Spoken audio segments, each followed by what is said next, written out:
Welcome back to my series where I am sharing the top 5 plants that stood out amongst garden tours. I already posted about the top 5 sun perennials and the top 5 shade perennials that stood out to over 270 visitors that came and toured my garden earlier this year for the American Hydrangea Society tour. And today we are talking about my favorite topic, which are compact trees.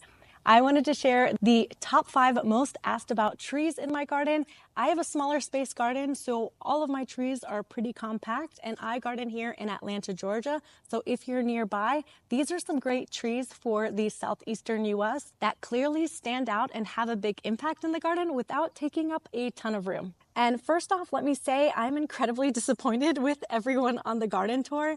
I have been a Japanese maple collector for years, and only one Japanese maple made the cut. The majority of the trees that I got questions about were actually redbuds. Let me tell you all about the redbuds that I have growing in the garden that stood out to garden tour visitors. The first one is right behind me, and it is Flamethrower redbud.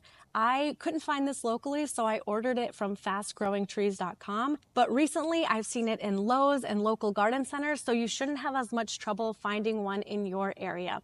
This is an absolute color bomb. It has all of the bright yellows and oranges and reds and holds on to colors much longer than Rising Sun, which I will show you in a little bit. The other reason that I got Flamethrower was because I was having some frustration with Rising Sun that I'll tell you more about in a little bit. I can't tell you about this growth habit and how it is going to grow for me here in Atlanta, Georgia. I can tell you that it is absolutely vibrant, gorgeous, colorful, and very much like the marketing photos that you see. Sometimes when you plant something, the colors are not quite as vibrant as the marketing photos, but this is one of those where it does not disappoint. This Japanese maple is the only one that I got a question about during the tour. Maybe others were secretly admired, but this is the one that seemed to stand out enough for people to ask a question. Behind me is Acer shirasawanum aureum. It's absolutely stunning. It is one of those Japanese maple that is incredibly slow growing and takes a while to establish. People were asking me how long this has been in the ground, and this is now going on year 3. And honestly, I think over the last 3 years, it has only gotten smaller and not bigger. Maybe it's actually kept its same size. And the reason for that is because I think as much as this has grown, it has also died back. Now that it's been in the ground 3 years, hopefully I'm going to get more growth than dieback, but this is one of my most slowest growing and finicky maples. This is almost a highlighter yellow, and those colors really stand out in the garden because they are neon, they pop, and so it's really beautiful. If you want a similar looking Japanese maple with a similar leaf structure and a similar color, I would highly recommend going with Autumn Moon if you are more impatient and you don't want to wait for this little baby to grow into a full-size tree. Of all of the small trees in my garden, this has to have been the #1 most frequently asked about or commented. And honestly, it is just stunning. This is Ruby Falls redbud. It is a deep purple weeping redbud. And this is one of those shrubs that if you buy in a smaller size, you will need to stake it to the size that you want it. And then from there, it'll just continuously weep out. Since I planted this maybe 7 years ago, it hasn't really gotten any taller, but it has definitely gotten significantly wider. A fun little cousin it in the garden. I can't say that I've figured out how to properly prune it, but I just love it for this wall of purple. And these leaves will stay purple for the majority of the season. Towards maybe the end of July into fall, they will start becoming more of a darker green than a purple, but this is just a really great accent in the garden. I love pairing it with this blue behind me. This is a blue star juniper. I also have a pop of chartreuse from the Autumn Moon Japanese maple. And then any other flowering perennials that you pair with this really pop because of this dark background that it contrasts against. You're going to want to give it some space as it grows because, like I said, it isn't really going to get much taller, but it definitely is going to get much wider, and just a really fabulous, beautiful accent in the garden. And then this redbud right here was probably my second most asked about redbud, but probably not for the reasons that you might be thinking of. Yes, it is an absolutely stunning color. Each branch almost creates this ombre effect where you get the dark greens and then that newer growth is the yellow and then it goes into an orange.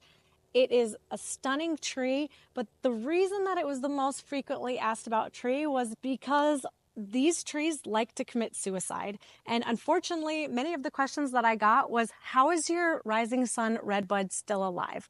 The thing about this redbud, however beautiful it is that the branches that it shoots off seem to be longer than the trunk can actually support. And I haven't really figured out best how to prune it. But I think the reason that mine is still alive is because I've actually been removing branches that are longer. And I think that's what saved it from getting split in half.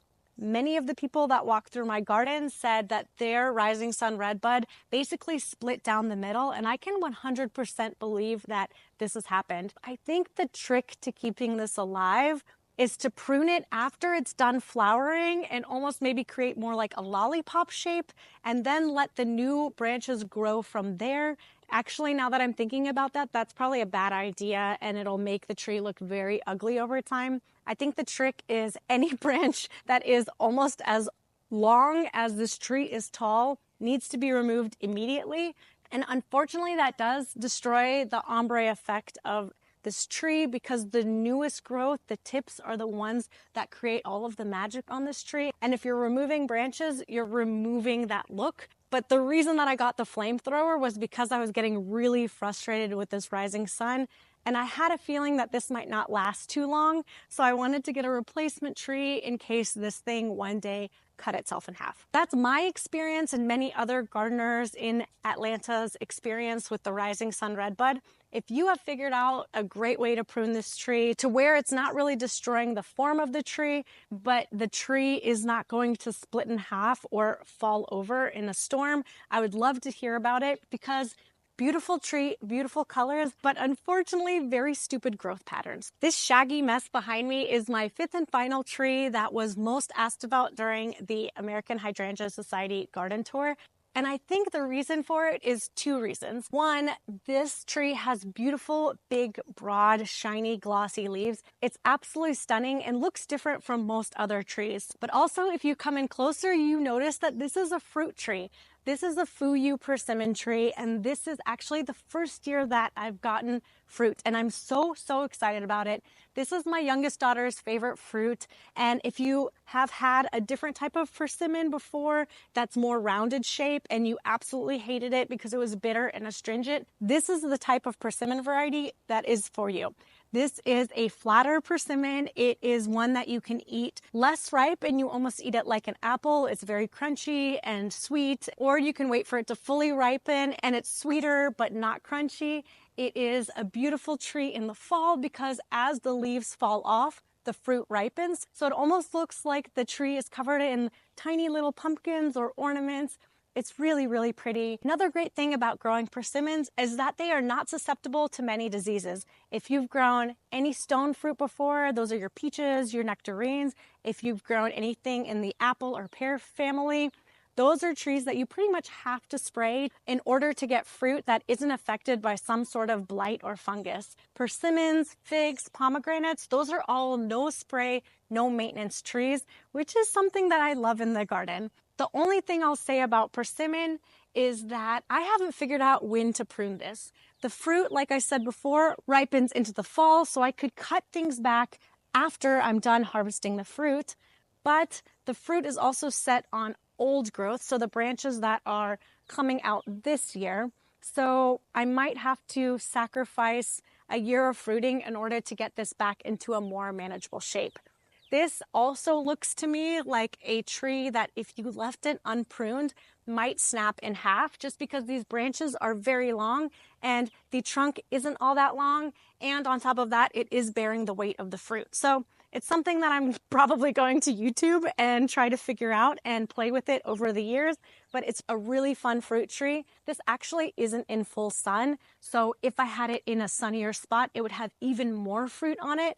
But because I'm growing things just for my family, I'm not an orchard grower and I'm not growing it for sale, this is more than enough fruit for my family. And so I'm okay with sacrificing some fruit, but having it in a spot that works for my garden. This is a naturally more compact trees. There are some fruit trees that'll grow 25, 30 feet. I'll insert the mature size of a persimmon. I can't remember, but I think it stays under 15 feet. And with proper pruning, which I haven't yet figured out, but will eventually figure out, I can control the size to whatever is reachable for me. I'm 5'4", so it's obviously going to have to be a shorter tree. And I think incorporating fruit throughout the gardens is a lot of fun because you not only get to enjoy the beauty of an upright, gorgeous tree, you also get to enjoy the fruit. That wraps up the 5 most asked about trees in my garden from the garden tour. If you missed the previous 2 videos, I talked about sun perennials and shade perennials. My next and last video is going to be all about the compact shrubs that I have growing in my garden and which ones were the most asked about. So I want to close this video the same way that I close all of my videos and say thank you so much for watching. Thank you for supporting my channel, and I will see you in the next video.